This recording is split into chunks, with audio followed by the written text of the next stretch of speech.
Голямата зала на барон Едгар миришеше на влажен камък, дим от факлите и вино, останало по дъното на чашите от предишната вечер. Изолда стоеше до дългата дъбова маса и изтискаше края на тежката покривка толкова силно, че кокълчетата на пръстите й бяха побелели. Баща й седеше във високия стол с резбована облегалка. Беше се отпуснал назад и я наблюдаваше с онова студено задоволство, което тя се бе научила да разпознава още като дете. Когато изглеждаше така, решението вече беше взето. Молбите само го караха да затяга примката. Отказа достойна партия. Баронът говореше тихо, ала гласът му се разнесе под каменните сводове. Прислужниците край стената застинаха. Едно момиче държеше поднос с празни чаши и дори не смееше да премести тежеста от единия си крак на другия. Граф де Монфор ти предлагаше замък, земи и титла. Ти каза не. Обясни ми, дъще, какво чакаш? Принц? Крал? Изолда мълчеше. Можеше да му каже истината. Графът беше стар, груб и още сутрин дъхът му миришеше на вино. Трите му предишни съпруги бяха починали при раждане една след друга. Веднъж Изолда го бе видяла да пребива слуга заради разлята чаша. Ударът беше толкова силен, че човекът падна до масата и не успя да стане сам. Но барон Едгар не чуваше подобни доводи. Щеше да чуе единствено неподчинение. Мълчиш? Подигравател му се усмихна той. Значи се смяташ за прекалено добра за стария граф. Добре. Щом отхвърляш партията, която избрах за теб, ще ти намеря съпруг според заслугите ти. Симон! Управителят пристъпи напред от сянката до вратата. Беше мъж на средна възраст, с тясно лице и внимателни, леко присвити очи. Дори когато стоеше неподвижно, изглеждаше така, сякаш пресмята нечия печалба или загуба. Изолда никога не го бе харесвала. Учтивостта му беше гладка и хлъзгава, като змьорка в мътна вода. Ковачът още ли е в замъка? Попита баронът. Матео ли, господарю? Да. Поправя пантите на портите при конюшнята. Доведи го тук, незабавно. Студ премина през гърдите на Изолда. Ковачът. Беше го виждала само няколко пъти. Мръсен от сажди, куц, с ръце почернели от въглищата. Не принадлежеше към дворцовите слуги, които имаха право да влизат в голямата зала. Работеше в ковачницата отвъд външната стена. Понякога чак до кулата й достигаше звънът на чука му върху наковалнята. Равномерен, упорит и неизменен. Баща й не можеше да направи това. Не би посмял. Но барон Едгар вече се усмихваше с усмивката, от която Изолда винаги искаше да побегне, макар краката й да отказваха да помръднат. След няколко минути Симон се върна. След него в залата влезе висок мъж и Изолда за първи път го разгледа истински. Матео беше широкоплещест, с тъмна коса, вързана на тила с кожена връв. Лицето му беше обветрено и потъмняло от работата край огъня. По кожата личаха няколко светли белега. Вървеше бавно и накуцваше с левия крак заради стара травма, за която всички знаеха, но никой не се осмеляваше да пита. Ленената му риза беше изцапана с сажди, а кожената престилка още висеше на колана му. Той спря пред масата и погледна барона спокойно, без страх, но и без предизвикателство. Просто зачака. Матео. Проточи името баронът, сякаш го опитваше на вкус. Служиш ми вярно. От колко години? 8, господарю. 8 години. Работиш добре.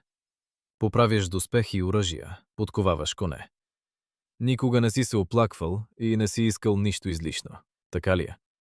Така е, господарю. Тогава искам да те възнаградя. Матео не отговори. Изолда видя как раменете му едва забележимо се напрегнаха. Беше разбрал още преди баронът да довърши. Най-страшното бе, че лицето му не се промени. По него не се изписаха нито радост, нито алчност, нито гняв. Той продължи да чака. Давам ти дъщеря си Изолда за съпруга. Баронът произнесе думите тихо, почти ласкаво. Подът се люшна под краката й. Венчавката ще бъде утре на разсъмване в Параклиса. Симон ще подготви всичко необходимо. Можеш да вървиш. Матео остана на мястото си. Погледна барона, а после бавно извърна глава към Изолда. Очите им се срещнаха. Тя очакваше да види тържество или алчност, погледа на беден човек, получил неочакван от дъщерята на своя господар. Вместо това, видя съжаление. Не към самия него, а към нея. Матео разбираше, че бракът е замислен като наказание за Изолда и това му тежеше. Господарю, заговори той бавно, като внимателно подбираше думите си. Не съм от благороден род. Не мога да дам на дъщеря ви онова, което й се полага. Да не би да отказваш наградата. В гласа на барона прозвуча стомана. Матео замълча. Погледът му се задържа за миг върху лицето на Едгар. После той бавно поклати глава. Не, господарю. Тогава върви. Утре ще станеш мой зет. Матео се поклони. Не ниско, както се кланяха слугите, а кратко издържано, почти като равен. Обърна се и пое към изхода на куцвайки. Стъпките му отекваха между стените и Изолда слушаше, докато последният звук не заглъхна зад вратата. Тя още стискаше покривката. Гърдите й сякаш бяха затиснати с каменна плоча.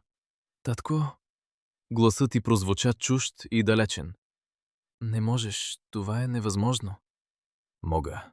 И вече го направих. Баронът стана и се приближи. Беше висок и широк в рамелете. Като малка Изолда бе вярвала, че той е най-силният човек на света. Сега виждаше само човек, който използва силата си срещу онези, които не могат да му отвърнат. Искаше сама да избираш. Ето ти твоя избор. Ковачът е честен човек.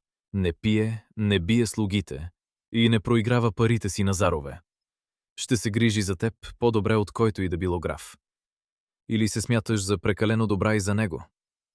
Изолда пусна покривката, изправи гръб и повдигна брадичка. Смятам се за твоя дъщеря. А ти позориш собственото си име. Баронът я удари. Шамарът не беше силен, но беше рязък и неочакван. Главата й се извърна настрани. Тя се улюля и се хвана за масата. Край стената някой ахна. Прислужниците веднага наведоха очи. Симон също гледаше към пода. Аз ли позоря името си? Барон Едгар се наведе към нея. Изолда види отблизо червените жилки в очите му. От устата му лъхаше на вино. Всеки ден ме позориш с гордостта си. Виждам как гледаш женихите и как сбърчваш нос, сякаш съм разотия под обувките ти. Забрави ли коя си? Ти си моя дъщеря и ще правиш каквото ти кажа. Утре ще се омъжиш за ковача и целият двор ще види какво се случва с онези, които не се подчиняват на барон Едгар. Той се обърна и напусна залата. Тежките му стъпки оттекваха глухо под сводовете. Симон го последва без да вдигне глава. Прислужниците останаха край стената, неподвижни и мълчаливи. Изолда бавно се изправи. Докосна с пръсти мястото, където я бе ударил баща й. Бузата й гореше. Ръцете й трепереха, но не заплака. Отдавна бе разбрала, че сълзите не променят решенията на барона. Тръгна към вратата. Прислужниците мълчаливо се отдръпнаха, за да изторят път. Никой не я погледна открито. Коридорът беше тъмен и студен. Влагата по камъните лъщеше на светлината на редките факли. Изолда се изкачи по тясната вита стълба към стаята си в кулата. При всяко стъпало една и съща мисъл се връщаше. Ковачът. Куцият ковач с черните ръце. На разсъмване щеше да стане негова жена и целият двор щеше да се смее. Рицарите, дамите, пажовете и слугите щяха да шепнат зад гърба й. Щяха да я сочат и да разказват случилото се по време на пиршествата като забавна история. Помниш ли как барон Едгар даде дъщеря си на ковача, на куция ковач? Ето какъв урок даде на горделивката. Изолда влезе в стаята си и затвори вратата. Ту беше малко по-топло. Въгъла гореше малко огнище. Под прозореца стоеше тясното й легло, а до стената – съндъкът с дрехите. Това беше всичко, което притежаваше. Утре щеше да напусне и тази стая. Съпругът й щеше да я отведе в своето жилище. Вероятно в колиба до ковачницата, с пръстен пот, сажди по стените и плъхове въглите. Тя отвори капаците на прозореца. Вечерният въздух беше свеж и миришеше на предстоящ дъжд и дим. Долу, отвъд външната стена, се виждаха покривите на конюшните, хамбарите и работните постройки. Някъде там беше ковачницата. Някъде там живееше Матео. Изолда си спомни тъмните му спокойни очи и сянката на съжаление в тях. Той не желаеше този брак. Разбираше, че баронът го използва, за да я унижи, но въпреки това не отказа. Защо? Тя остана до прозореца, докато дворовете и покривите не потънаха в тъмнина. Едва тогава затвори капаците и легна, без да се съблече. Сънят не идваше. Изолда гледаше тъмния таван и чакаше разсъмването. Венчавката беше кратка и тиха. Замъковият параклис беше малък, с ниски сводове и тесни прозорци, през които проникваше сивата утринна светлина. Облякоха Изолда в обикновена чиста ленена рокля, а не в булчинска премяна. Наметнаха на раменете й вълнено на метало. Сплетоха косата й и я покриха с бяла кърпа, както подобаваше на омъжена жена. Параклисът остана почти празен. Баща й не дойде. Присъстваха само Симон като свидетел, две прислужници и старият отец Бернар. Той беше кръстил Изолда. Бе венчал родителите й, а години по-късно бе опял майка й. Сега я гледаше с тъга, но мълчеше. Дори свещеникът не спореше с барона. Матео чакаше пред олтара. Беше се преоблякал в чиста ленена риза, тъмен вълнен жакет, панталони и високи бутуши. Беше измил ръцете си, ала кожата под дланите и около ногтите оставаше тъмна. Саждите, трупани с години, не можеха да бъдат отмити за една сутрин. Косата му беше разпусната и падаше върху раменете на тежки прави кичури. Той гледаше право пред себе си, а лицето му не издаваше какво мисли. Изолда застана до него. Отец Бернар започна службата. Латинските думи се издигаха монотонно под каменните сводове. Изолда почти не ги чуваше. Гледаше витража над олтара. На него беше изобразена Дева Мария с младенеца, синя дреха, златен ореол. Стъклото беше старо и напукано на места, затова утринната светлина преминаваше през него на неравни петна. Матео, вземаш ли Изолда за своя съпруга? Вземам я. Изолда, вземаш ли Матео за свой съпруг? Тя мълчеше. Измина една секунда. После втора, трета. Симон се прокашля. Двете прислужници се спогледаха. Изолда, повтори тихо отец Бернар. Отговори. Тя можеше да каже не. Можеше да се обърне и да излезе. Но какво щеше да последва? Баща им можеше да я заключи в кулата, да я изпрати на сила в манастир или просто да я прогони от замъка без пари и защита. Тогава щеше да остане сама по пътищата. Изолда погледна грубите ръце на мъжа до себе си. Вземам го, каза тихо, но твърдо. Отец Бернар кимна. Взе ръцете им и ги съедини. Дланта на Матео беше голяма и топла, кожата груба и напукана. Пръстите му се затвориха внимателно около нейните, сякаш се страхуваше да не й причини болка. От този миг сте съпруг и съпруга пред Бога. Вървете си с мир. Това беше всичко. Нямаше пиршество, гости, музика или поздравления. Само няколко думи пред олтара. Матео пусна ръката й, обърна се и тръгна към изхода. Изолда го последва. Когато излязоха от параклиса, студеният вятър я удари в лицето.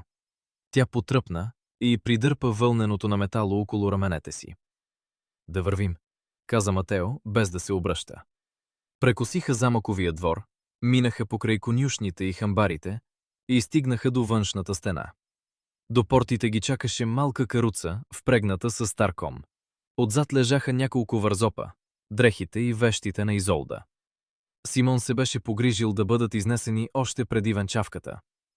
Матео й подаде ръка и помогна да се качи. После седна до нея, взе юздите и леко плесна коня по гърба. Каруцата изкърца и потегли по неравния път. Пътуваха мълчаливо. Изолда се обърна назад. Замъкът постепенно се отдалечаваше. Високите сиви стени, кулите и знамето на барон Едгар над главната кула. Доскоро това беше нейният дом. Сега беше жена на ковач. Пътят слизаше към селото в подножието на хълма. Там живееха селяни, занаятчии и дребни търговци. Изолда рядко беше идвала до тук и само когато баща й я вземаше на панаира. Къщите бяха ниски, дървени, със сламени покриви. Улиците бяха тесни, изровени и кални. Миришеше на тор, дървен дим и мокра пръст. Хората излизаха на праговете и гледаха каруцата. Жените спираха с ведрата в ръце, децата се притискаха към оградите, а мъжете прекъсваха работата си. Скоро около тях се понесе шепот. Барона дал дъщеря си на ковача. Казват, че било за наказание. Горкото момиче. Изолда не погледна никого. Седеше изправена, с вдигната брадичка и гледаше пътя. Матео спря пред малка къща в покрайнините на селото. Тя беше каменна, рядкост по тези места, със здрава дървена врата и капаци на прозорците. До нея се намираше ковачницата, ниска постройка от същия камък, с широка врата и комин, от който се виеше тънка струйка дим. Тук е, каза Матео. Скочи от каруцата, заобиколи я и протегна ръка. Изолда се хвана за нея и слезе. Краката й бяха изтръпнали от дългия път и за миг коленете й умекнаха, но ръката му я задържа. Матео взе вързопите и отвори вратата на къщата. Вътре беше тъмно и прохладно. Имаше една голяма стая с огнище до отсрещната стена, дълга маса, две пейки и легло под прозореца. Подът беше каменен, чист и без слама. По стените висяха чукове, клещи, куки и други инструменти, чието предназначение Изолда не разбираше. До огнището бяха подредени гърнета, купи и стомни. Миришеше на пепел, масло, желязо и стар дим. Нямаше плъхове. Нямаше купчини буклук. Не беше колиба. Но все пак беше чужд дом. Тук ще живееш, каза Матео. Остави вързопите до стената и се обърна към нея. Ще се постарая да не ти бъде прекалено тежко. Изолда го погледна. Стоеше насред стаята. Едър, непохватен, с почернели ръце и куц крак. Нейният съпруг. Защо се съгласи? Попита направо. Можеше да откажеш. Матео не отговори веднага. Отида до огнището, приклекна и започна да пали огън. Движенията му бяха точни и привични. Подреди сухи съчки, изсече искра с кремък и се наведе да раздуха пламъка. Огънят запръщя. Светлината му освети лицето на Матео отдолу и подчерта острите сенки под скулите и дълбоките бръчки край устата.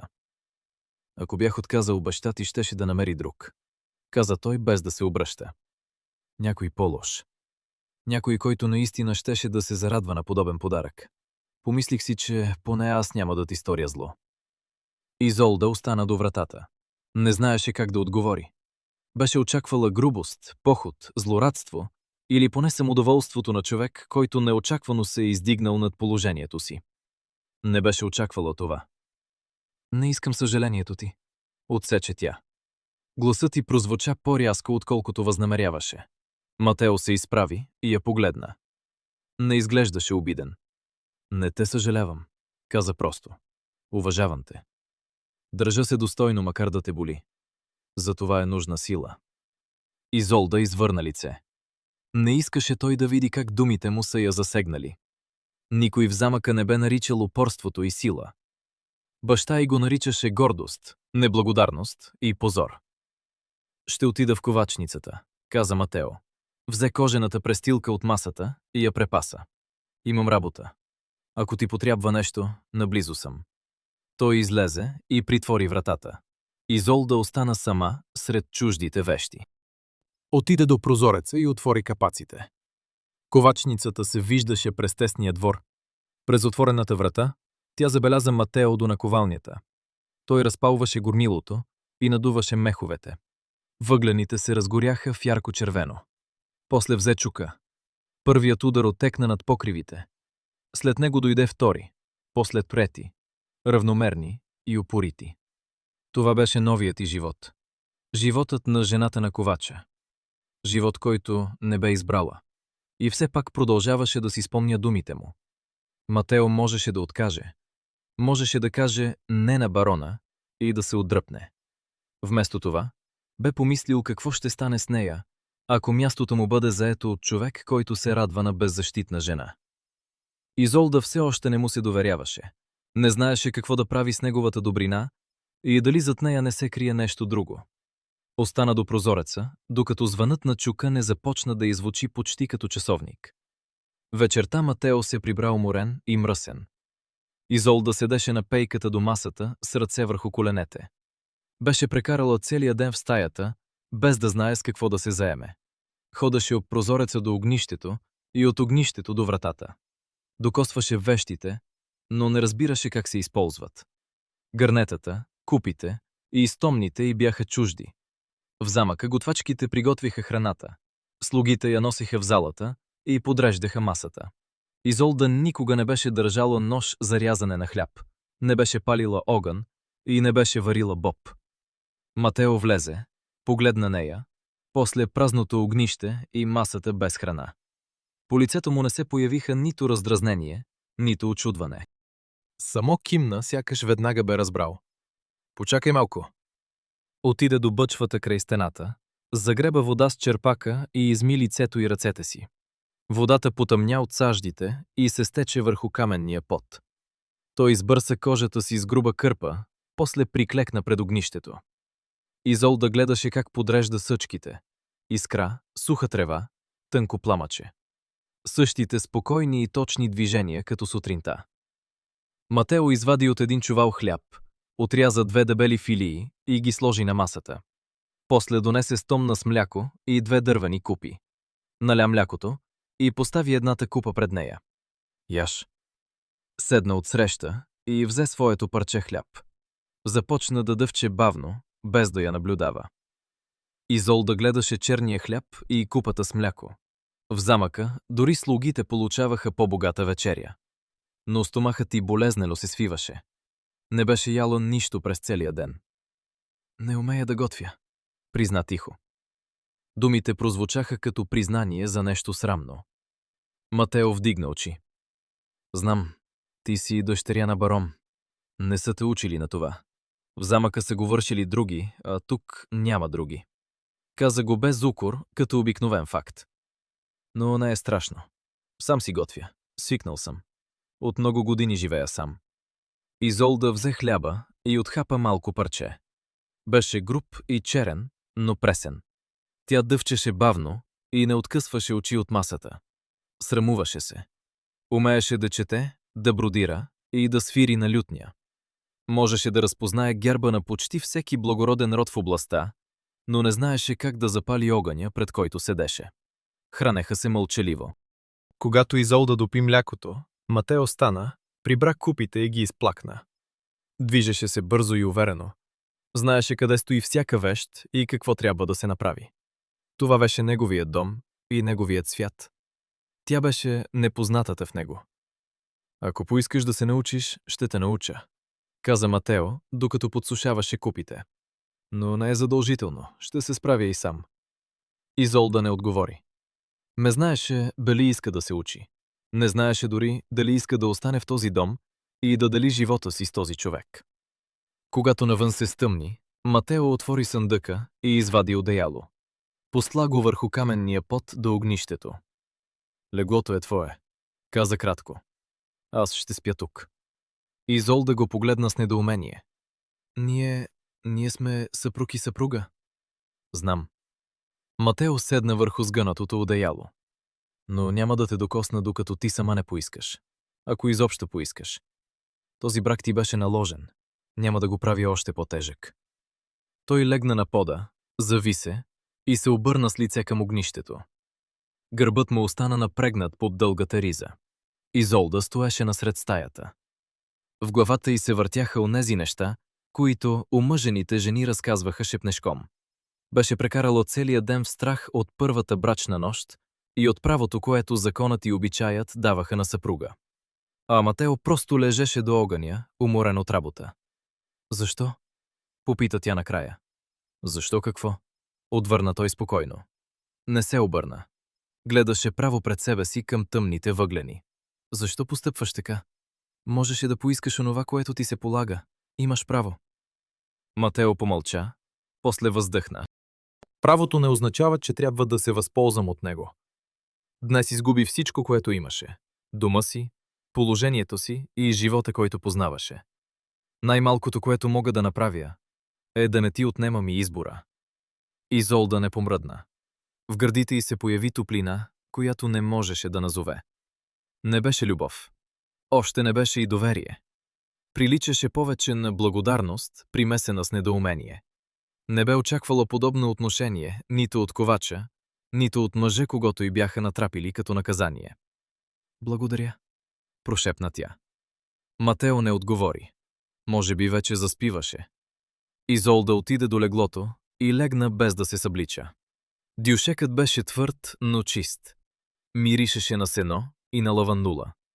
Някой внимателно бе сложил сухи стръкове сред сламата. Тя лежеше в тъмното и слушаше дишането на Матео и тихото пръщене на въглените. Навън вятърът шумеше в дърветата. Някъде далеч излая куче. Когато затвори очи, страхът вече не я държеше будна. Бяха останали само умората и непознатото спокойствие на стаята, в която един мъж доброволно спеше върху каменния пот. Изолда се събуди от миризма на дим и на горещен метал. Няколко мига не разбра къде се намира. Стаята беше непозната. Светлината падаше от другата страна, а таванът изглеждаше прекалено нисък. После си спомни. Вече не беше в замъка. Беше жена на ковача. Тя обърна глава. Одеялото край огнището беше грижливо сгънато. Матео вече бе станал. През неплътно затворената врата долиташе звънът на чука. Той работеше. По светлината зад капаците личеше, че слънцето се е издигнало високо. Изолда рядко спеше до толкова късно. В замъка прислужниците я будеха на разсъмване, носиха й вода, помагаха й да се облече и сресваха косата й. Тук никой не бе дошъл. Тя седна на леглото и прокара ръка по лицето си. Косата й беше разрошена, а плитката се бе разплела през нощта. Роклята й беше измачкана, защото бе спала с нея. Изолда стана и отвори капаците. Ярката светлина я накара да присвие очи. Пред къщата имаше малък отъпкан двор с купчина дърва край стената и кладенец по средата. Отвъд него започваше селото. Ниски къщи, тесни улички и хора заети с всекидневната си работа. Жените носеха ведра, мъжете пренасиха чували, а децата тичаха между къщите и се надвикваха. Обикновен живот, който продължаваше независимо от случилото се с нея. До стената имаше бъчва с вода, а до нея висеше кърпа. Изолда загреба с черпака и наплиска лицето си. Студената вода я разсъни. Тя се избърса и се опита да приглади косата си с пръсти, но без гребен нямаше полза. В замъка имаше гребен от слонова кост, огредало и масло за коса. Тук нямаше нищо подобно. Приближи се до вързопите, които Матео беше оставил до стената. Развърза първия. Вътре намери обикновени рокли, долни ризи, на метало и няколко кърпи. Нямаше украшения или скъпоценности. Баща й не бе позволил да вземе нищо ценно.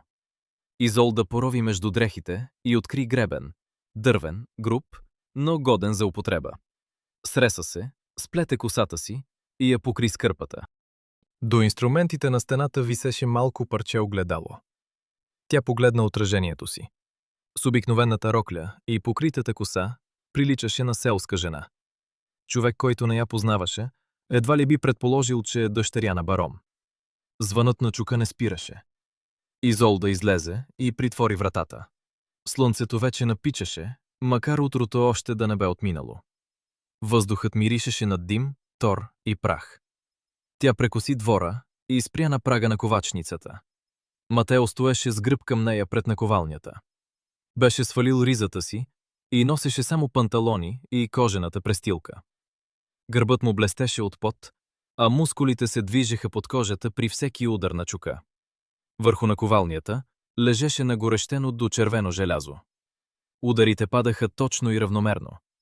Искрите се разлитаха във всички посоки и угасваха върху пръстения пот.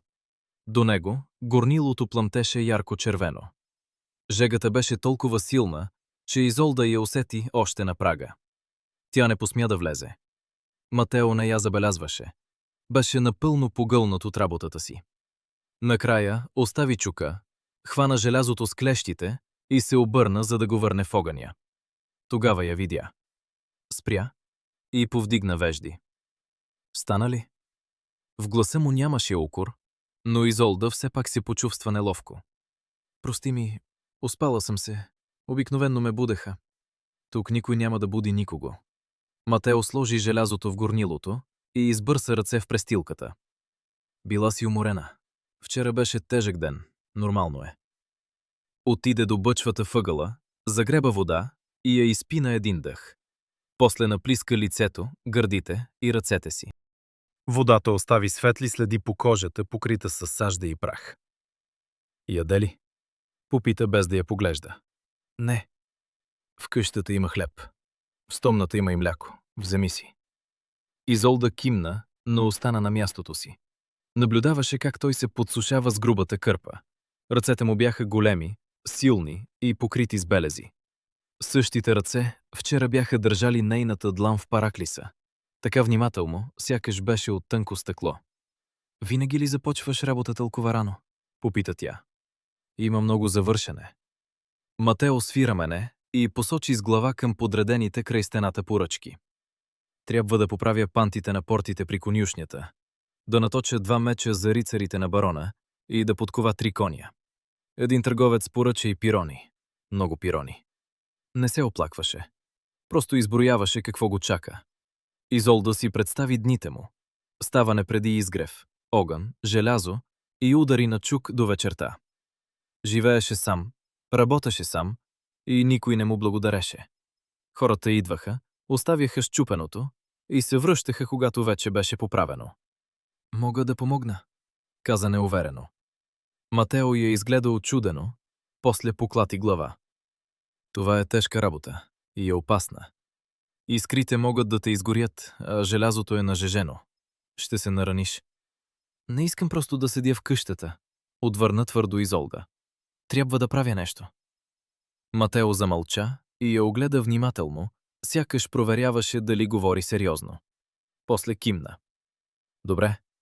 Можеш да работиш с меховете. Виждаш ли ги? Посочи големите кожени мехове до горнилото. Дърпаш дръжката нагоре, после я спускаш. Въздухът влиза в горнилото и разпалва въглените. Трябва да го правиш непрекъснато, докато желязото е в огъня.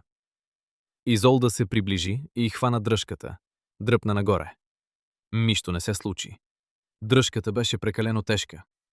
По-силно, каза Матео. Застана до нея и сложи ръка върху нейната. Ето така. Дръпнаха заедно. Меховете издадоха хриплив звук. Въздухът нахлу в горнилото и въглените пламнаха по-ярко. Сега спусни, после отново. Изолда повтори движението. Отначало едва повдигаше дръжката, но след няколко опита започна да разбира ритъма. Матео махна ръката си, взе клещите и извади нагорещеното желязо. Постави го върху наковалнята, хлана чука и започна да удря. Изолда продължи да движи меховете. Ръцете й скоро се измориха.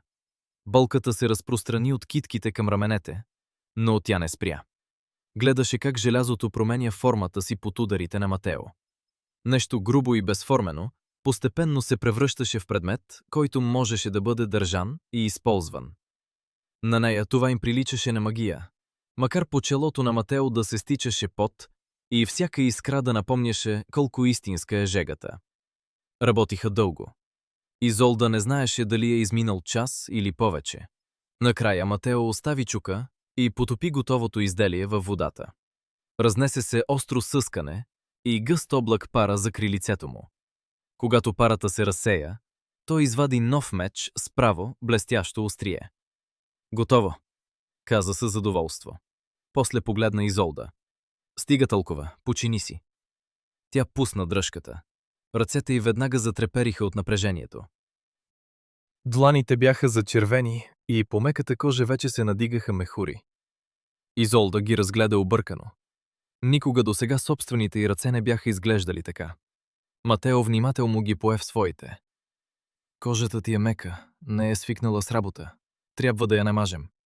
Отиде до рафта, взе малко глинено гърненце и загреба от него мехлем. После се върна и го нанесе върху дланите й. Докосваше я предпазливо, въпреки че собствените му пръсти можеха да огъват на горещено желязо. Мехлемът беше хладен и миришеше на билки. Това ще помогне, каза той. Утре ще бъде по-лесно. Мислиш ли, че ще дойде отново? Мисля, че си упорита. Матео се усмихна. За първи път Изолда видя лицето му да се променя така. И не си свикнала да се предаваш. Тя погледна за червените си длани, после големите му пръсти, които още ги придържаха. Когато вдигна очи, Матео я гледаше без присмех и без съжаление. Благодаря, каза тихо. Той пусна ръцете й и кимна към къщата. Върви да хапнеш. И ги остави да починат. Изолда излезе от ковачницата. След полумрака и жегата, слънчевата светлина я накара да присвие очи. В къщата намери хляба и млякото. Седна до масата и започна да яде бавно. За първи път в живота си беше вършила истинска тежка работа, такава от която боляха ръцете и гърбът и след която храната имаше различен вкус. От ковачницата отново се чу ударът на чука. Изолда остави хляба, погледна мехурите по дланите си и внимателно разтри хладния билков мехлем по зачервената кожа. Мислиш ли, че аз... Недовършените думи още звучаха в съзнанието на Изолда. Пред очите й отново се появяваше лицето на Матео с острите черти, а после и ръцете му, големи, загрубели от желязото и огъня. Наистина. Тя не довърши мисълта дори пред себе си. Странното беше, че вече не се чувстваше унизена. В нея имаше друго усещане, още неясно и непривично. Може би беше гордост. Денят мина бавно. Изолда обикаляше из малката каменна къща и се опитваше да си намери занимание. Помете пода, макар по него да нямаше почти никакъв прах. Развърза вързопите си, прегледа донесените от замъка вещи и ги подреди грижливо в съндъка. После изпра кърпата си в бъчвата с вода. Не умееше да пере. Не знаеше колко силно трябва да търка плата и кога да го изплакне, но все пак го направи. Водата беше студена и щипеше ръцете й покрити с мехури. Когато изтиска кърпата, пръстите й вече бяха почервенели. До вечерта се измори така, сякаш беше извървяла много версти пеша. Матео се върна, когато слънцето започна да залязва. Беше още по-мръсен, отколкото сутринта. Целият в сажди и пот, с черни следи по лицето и шията. Изми се до бъчвата, изтърка ръцете си и облече чиста риза. После отново приготви вечерята. Този път сложи на масата варена ряпа, хляб и парче сушено месо. Хранеха се мълчаливо, но тишината вече не тежеше така, както предишната вечер. Чуваше се само пукотът на огъня и тихото стържене на ножа по дървената дъска. Утре трябва да отида в замъка, каза Матео, след като допи водата от чашата си. Да занесам мечовете, които наточих, и да поправя пантите на портите. Може да те взема със себе си, ако искаш. Изолда застина с ръка върху хляба. В замъка? Не искаш да се криеш цял живот, нали? Матео я погледна спокойно, без присмех и без онова снисхождение, с което придворните мъже разговаряха с нея. Рано или късно ще трябва да си върнеш там. По-добре да бъде по-рано. Ще им покажеш, че не са те пречупили. Изолда замълча. Той беше прав. Не можеше да се крие в къщата му и да се надява, че замъкът, баща й и подигравките ще изчезнат сами. Но мисълта отново да мине през портите, да срещне барон Едгар и придворните, които щяха да шепнат след нея, и се струваше непоносима. Ще си помисля, каза накрая тя. Матео само кимна. Не настоя и не поиска отговор веднага.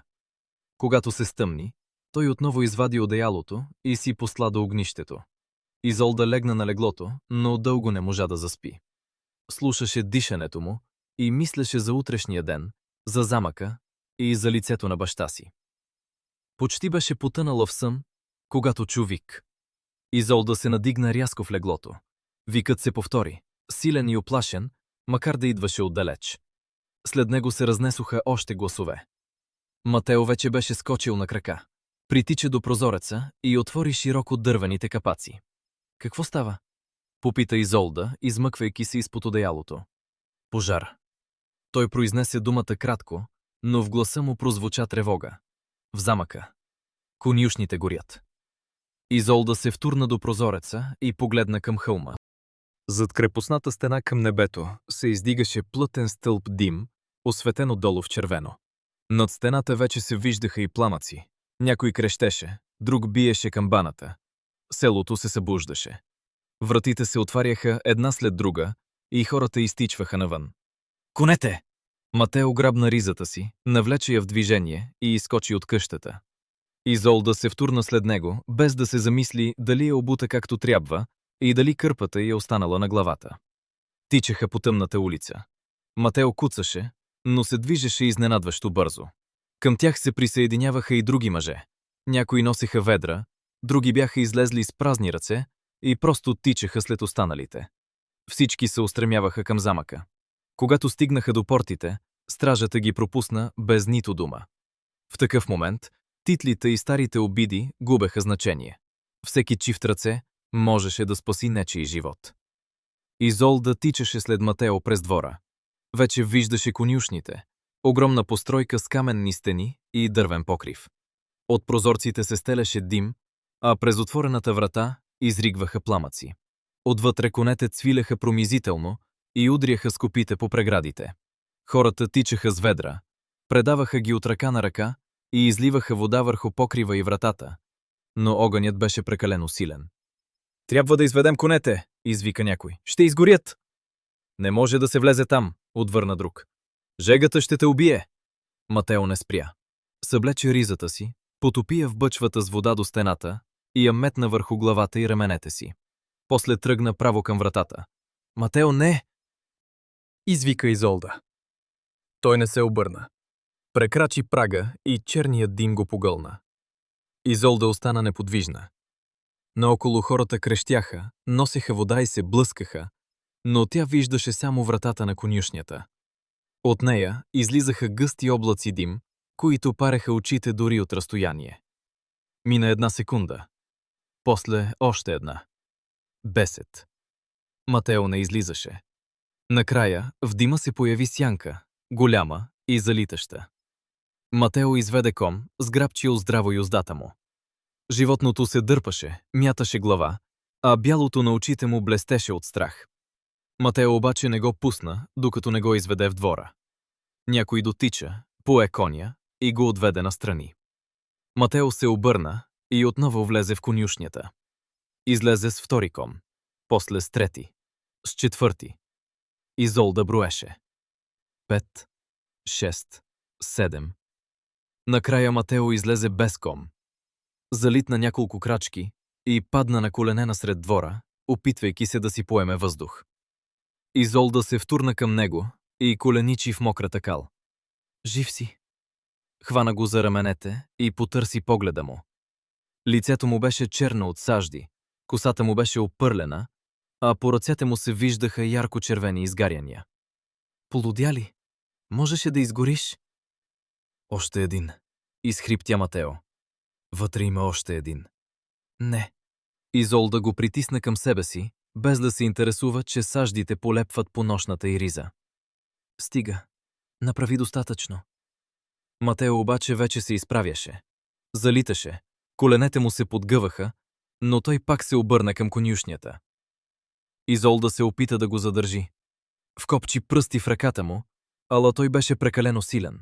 Отмести ръцете й, не грубо, но решително. Не го пускайте! Извика Изолда към останалите. Никой не я послуша. Всички гледаха горящата сграда и мъжа, който отново изчезна в дима. Този път го нямаше дълго. Изолда започна да брои ударите на сърцето си. Всеки отекваше в ушите й като чук върху наковалня. 100. 200. 300. Накрая той се появи. Водеше последния кон, млада кобила, обезумяла от страх. Животното се мяташе, опитваше се да се изтръгне и едва не събори Матео, но той стискаше юздата. Изведе кобилата в двора, предаде я на един от слугите и рухна на земята. Изолда дотича и коленичи до него. Матео дишаше тежко и хрипливо. Очите му бяха затворени, а изгорените му ръце трепереха. Вода! Извика тя. Донесете вода! Някой подаде ведро. Изолда загреба с шепи и плисне вода върху лицето и гърдите му. Матео се разкашля болезнено и отвори очи. Всички ли? Попита дрезгаво. Всичките ли изведох? Всичките. Изолда сложи главата му в скута си и прокара пръсти през опърлената му коса. Изведе ги всичките. 8 коня. Ти ги спаси. Матео затвори очи. Устните му потрепнаха в едва забележима усмивка.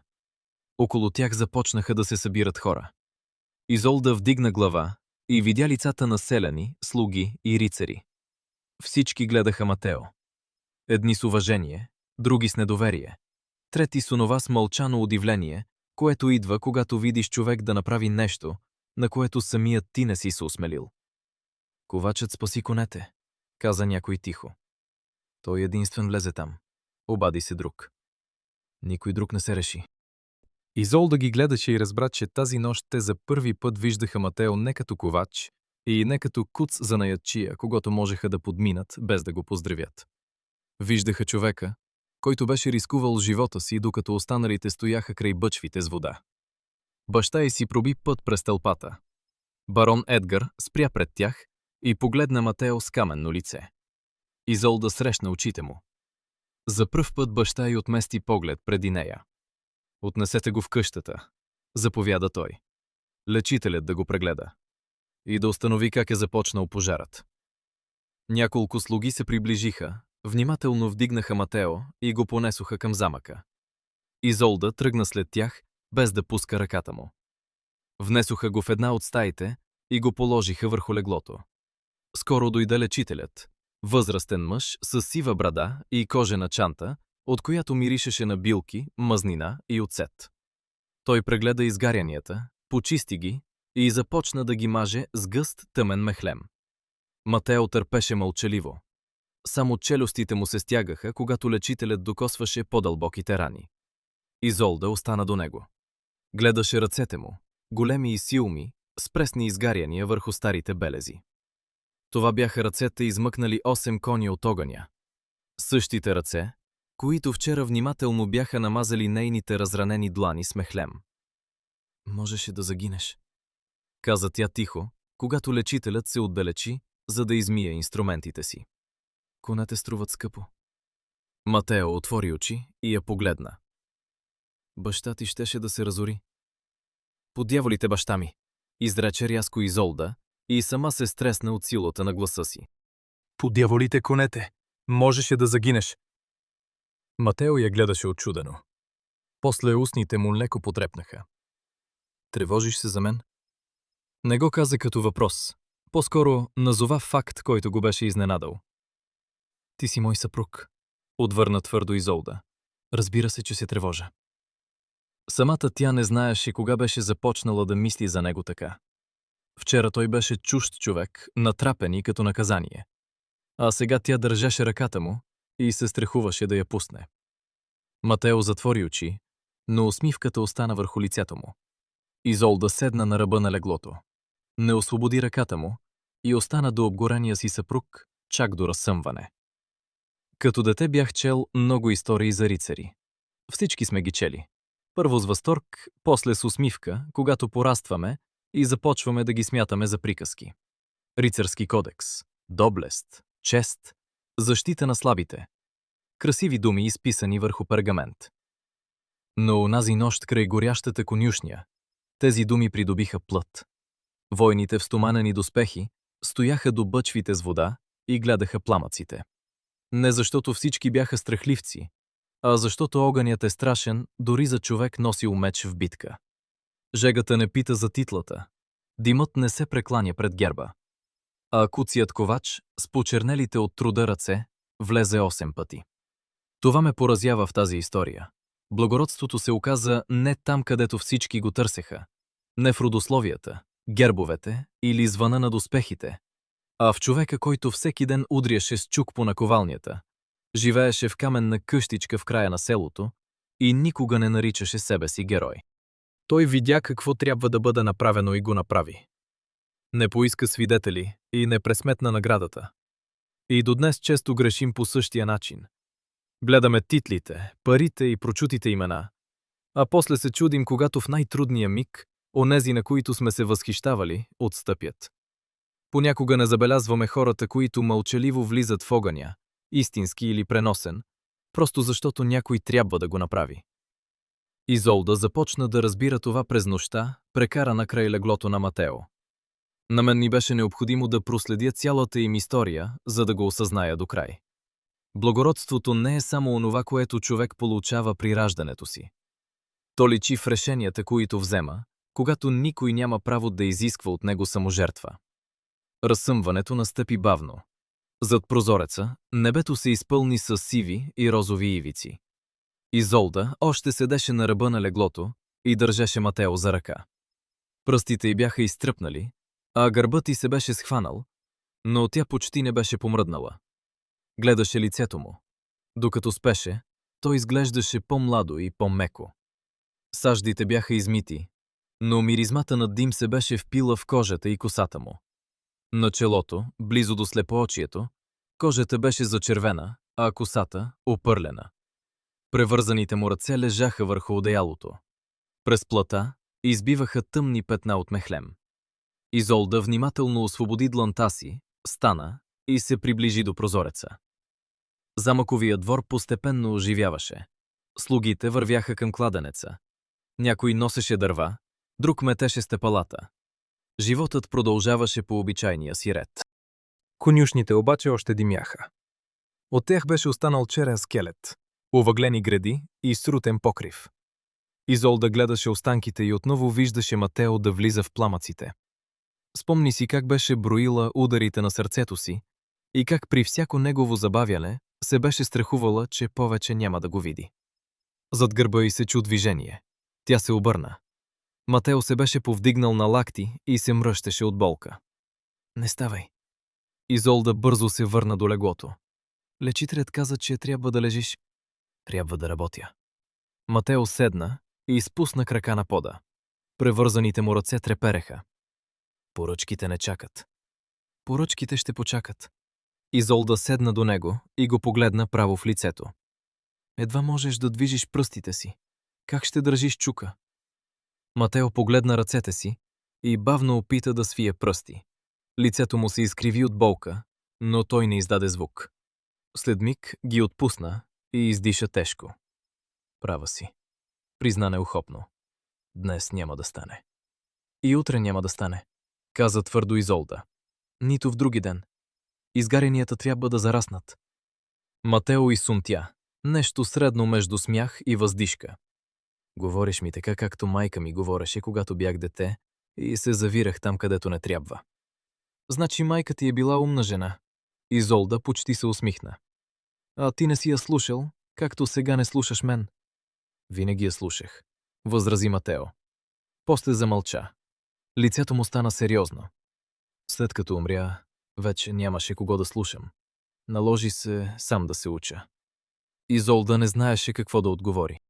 Гледаше умореното му обветрено лице и тъмните очи, в които имаше твърде много преживяно за човек, който още не изглеждаше стар.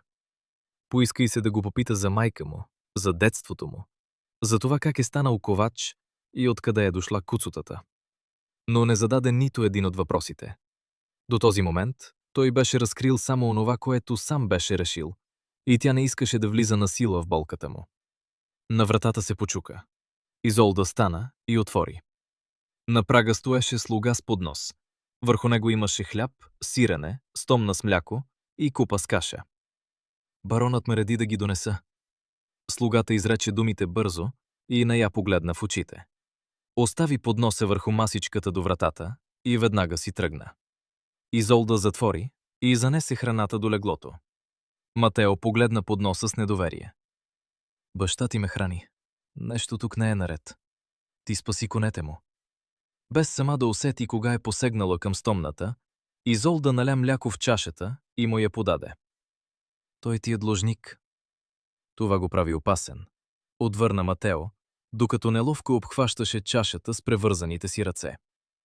Защо? Барон Едгар не обича да бъде длъжник на човек, когато смята за по-нисш от себе си.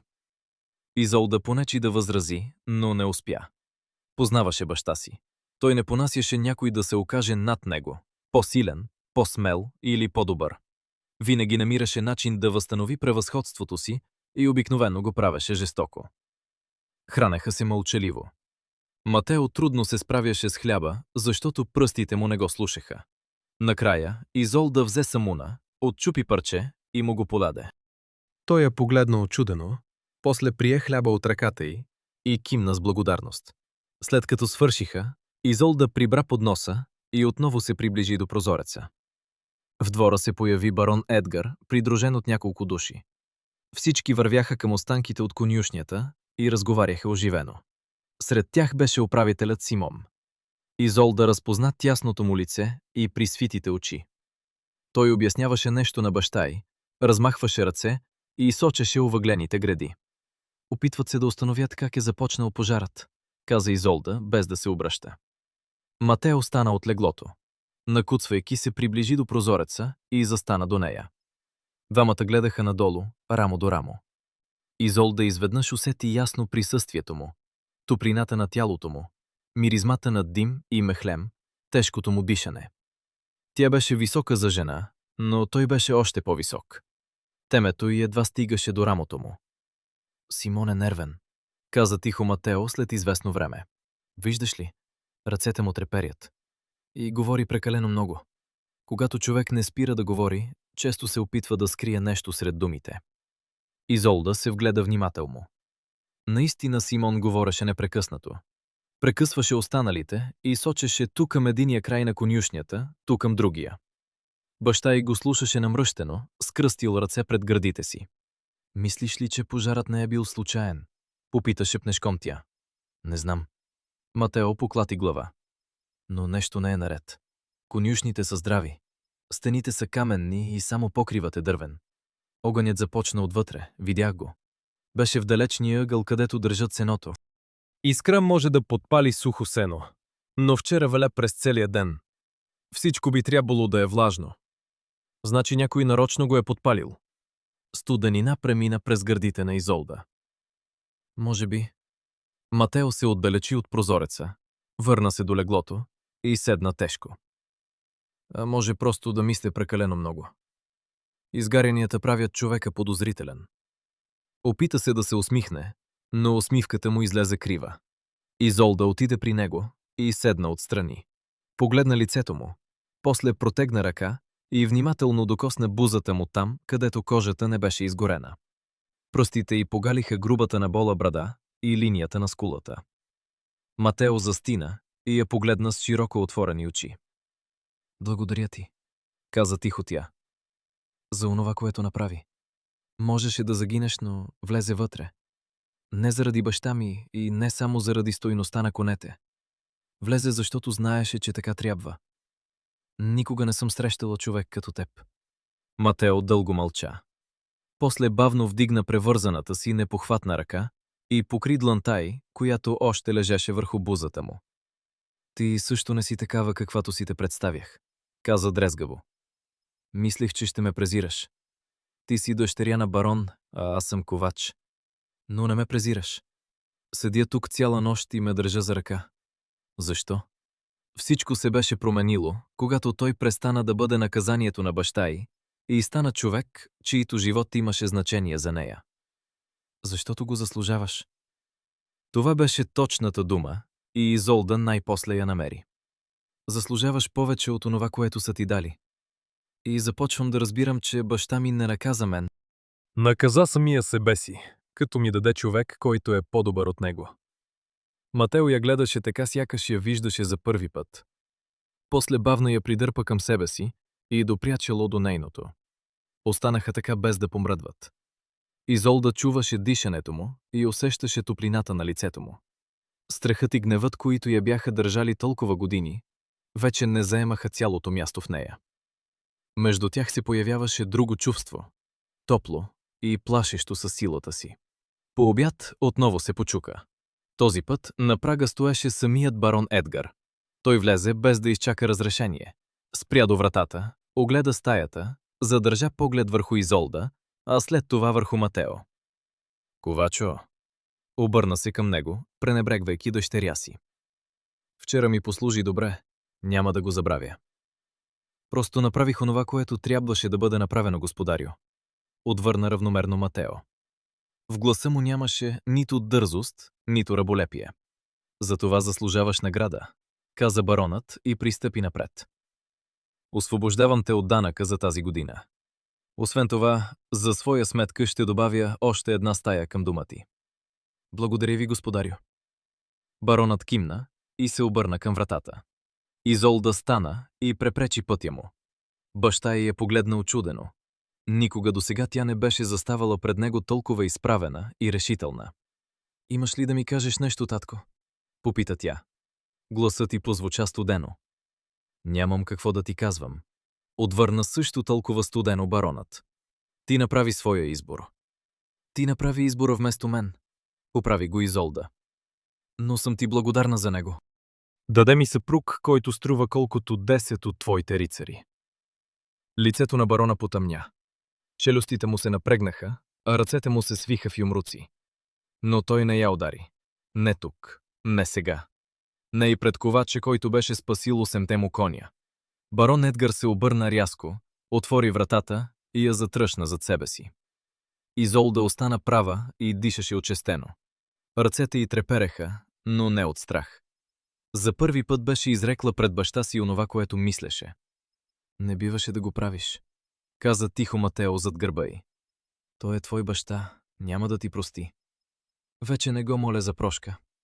Изолда се обърна към него. Правех го през целия си живот. Молех за прошка, че съм се родила момиче, а не момче. Че майка ми е умряла при раждането. Че не съм такава, каквато той иска. Стига. От сега нататък ще живея така, както сама реша. В очите на Матео проблесна нещо. Може би възхищение, а може би страх от цената, която щеше да плати тя. Той бавно кимна. Тогава ще живеем заедно, каза просто. Нека говорят каквото искат. Върнаха се у дома при вечер. Матео се движеше бавно и всяка крачка му струваше усилие. Ръцете още го боляха, но той отказа каруцата, предложена от барона. Двамата вървяха пеша през селото. Хората излизаха на праговете и ги гледаха. Едни кимаха на Матео с уважение, други мълчаха, но никой не се смееше. Изолда крачеше до съпруга си. Дългата и медно-червена плитка, сплетена набързо сутринта, се беше измъкнала изпод кърпата и падаше като тежка вълна върху рамото й. Залязващото слънце се закачаше в червеникавите кичури и те проблясваха почти в златно. Лицето й винаги беше толкова бледо, че в замъка прислужниците понякога шепнеха да не е болна господарката. Сега по бузите й имаше лека руменина от ходенето и преживяното вълнение. Тя беше красива, макар красотата й да не беше мека и крехка като тази на придворните дами. Имаше високи скули, прав нос, упорита брадичка и сиви очи с тъмни мигли. В нея имаше нещо гордо и ъгловато, напомнящо добре обучен боен ком. Докато вървеше до съпруга си ковач по прашната селска улица, Изолда не свеждаше очи и не се криеше под кърпата. Държеше главата си високо. Когато влязоха в къщата, тя веднага отиде до огнището и се зае да запали огън. Не умееше, но след няколко неуспешни опита, пламъкът обхвана под палките. Матео седна до масата и мълчаливо я наблюдаваше. Не умея да готвя, каза Изолда, без да се обръща. Но мога да се науча. Ще ме научиш ли? Ще те науча, отговори просто той. Тя се обърна и го погледна. Матео видя решителността в очите й. Жената, която му бяха дали като наказание и която трябваше да се превърне в негово бреме и позор, се оказа по-силна, отколкото беше право. Тя не се пречупи. Учеше се да живее от начало.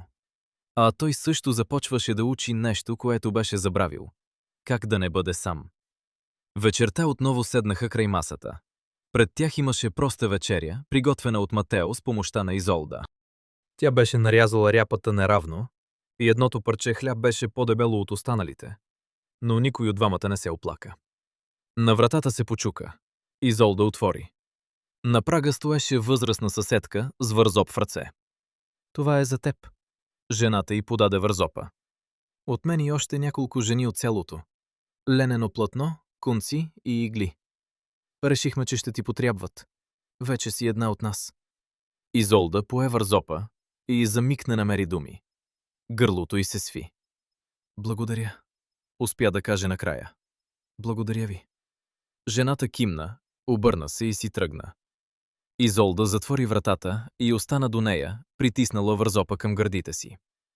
Една от нас. За първи път в живота си принадлежеше към нещо, което не се определяше от титлата на баща й. Матео стана, приближи се и внимателно я прегърна с едната си ръка, пазейки превръзките. Изолда се притисна към него. Усещаше топлината на тялото му и сила, която не я потискаше, а я пазеше. Ще се справим, прошепна той в косите й. Заедно ще се справим. Изолда затвори очи и този път му повярва. 3 дни след пожара, тя вече започваше да разбира какво означава да бъдеш съпруга на ковач. Означаваше да ставаш по разсъмване, когато въздухът още е студен и мирише на роса. Да носиш вода от кладенеца, да палиш огнището и да се учиш да режеш хляба така, че парчетата да бъдат еднакви. Ръцете й се покриха с нови мазоли, прибавили се към онези, които беше получила при работата с меховете. Роклята й беше проста, ленена и без бродерия, но Изолда се научи да я пере така, че плътът да остава чист. Вече сплиташе косата си стегнато, както правеха селските жени, и я прибираше под кърпата, защото тежката плитка й пречеше да работи. Матео още не можеше да се върне в ковачницата. Ръцете му зарастваха бавно, а някои от изгарянията бяха дълбоки. Лечителят идваше всеки ден, сваляше старите превръзки, почистваше раните и ги намазваше отново. Изолда седеше до Матео и го държеше за рамото, когато лицето му се изкривяваше от болка. Той не издаваше нито звук. Скоро тя се научи сама да смени превръзките. Научи се и да приготвя мехлем от билките, които лечителят ти показа. Това бяха прости неща, но за дъщерята на барон, която никога не беше докосвала чужда рана, се оказаха истинско откритие. Тя можеше да бъде полезна. Можеше да се грижи за друг човек, вместо прислужниците да се грижат за нея. Вечер сядаха край огнището и Матео й разказваше за занаята си. Обясняваше колко важна е температурата на желязото и как под цвета на метала ковачът разбира дали е готов за обработване. Разказваше й, че всеки меч има свой характер и добрият майстор трябва да го усети, преди да нанесе следващия удар. Изолда слушаше с истински интерес. Не от учтивост и не защото така подобаваше на съпруга. Светът на Матео, толкова далечен от замъковите интриги и придворните балове, се оказа жив и честен. В него една грешка оставяше видима пукнатина в метала и никой не можеше да я скрие с красива реч. На 4-тия ден, след като превръзките бяха сменени, Матео задряма. Изолда тихо излезе от къщата. Слънцето стоеше високо. Селото беше изпълнено с обичайните звуци. Кучешки лай, детски викове и удари на брадва някъде в далечината. Изолда отиде до кладенеца, изтегли ведрото, загреба вода и пи. Студената вода й се стори почти сладка. Господарке, зад нея прозвуча тих глас. Изолда се обърна. Наблизо стоеше момиче на около 10 години, слабичко, с големи тъмни очи и с пластена коса. Роклята му беше скъсана, а босите крака покрити с прах. Не съм господарка, каза меко Изолда. Просто Изолда. Как се казваш? Агнес. Момичето сведе очи. Дойдох да попитам за майстор Матео. Той обеща да помогне на брат ми, но сега е болен и не знам. Да помогне? Изолда приклекна, за да бъде на нивото на момичето.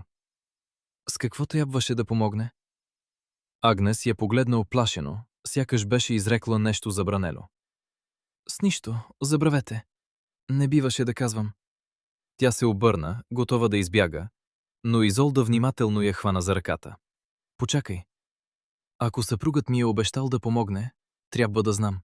Разкажи ми. Агнес се поколеба. После заговори тихо и бързо, сякаш се страхуваше, че смелостта ще я напусне. Брат ми се казва Томас. На 8 години е. Татко задлъжня много пари на един търговец от града и не можа да ги върне. Търговецът взе Томас вместо дълга. Казва, че момчето ще работи за него, докато всичко бъде изплатено. Но това ще отнеме много години. Томас е малък и няма да издържи. Майстор Матео каза, че ще помогне да го откупим. Обеща скоро да събере необходимата сума.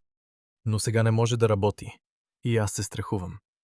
Изолда слушаше, а студена тежест се събираше в гърдите й. Матео откупуваше чужди деца. Харчеше спечелените с тежък труд пари, за да ги върне при родителите им, и не разказваше на никого. Колко са необходими? Попита тя. 5 сребърни монети, прошепна Агнес. Това е много. Наистина е много. 5 монети. За барона това беше нищожна сума. Разходът за едно пиршество. За ковача означаваше печалбата от няколко месеца тежък труд край пеща и наковалнята. Ще говоря с Матео, каза твърдо Изолда. Ще измислим нещо. Обещавам ти. Агнес я погледна с такава надежда, че Изолда трябваше да стисне устни, за да запази гласа си спокоен. Момичето кимна и побягна. Босите му крака проблеснаха между къщите. Когато Изолда се прибра, Матео вече беше буден. Седеше край масата и се опитваше с едната си ръка да чертае нещо с въглен върху парче дърво. Щом я видя, остави въглена. Ходи ли до кладенеца? Попита той. Ходих. Изолда седна срещу него. И срещнах едно момиче, Агнес. Разказа ми за брат си и за онова, което правиш. Матео застина.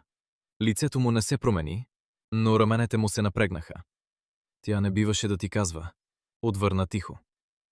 Защо ти не ми разказа? В гласа на Изолда нямаше обвинение. Тя просто искаше да разбере.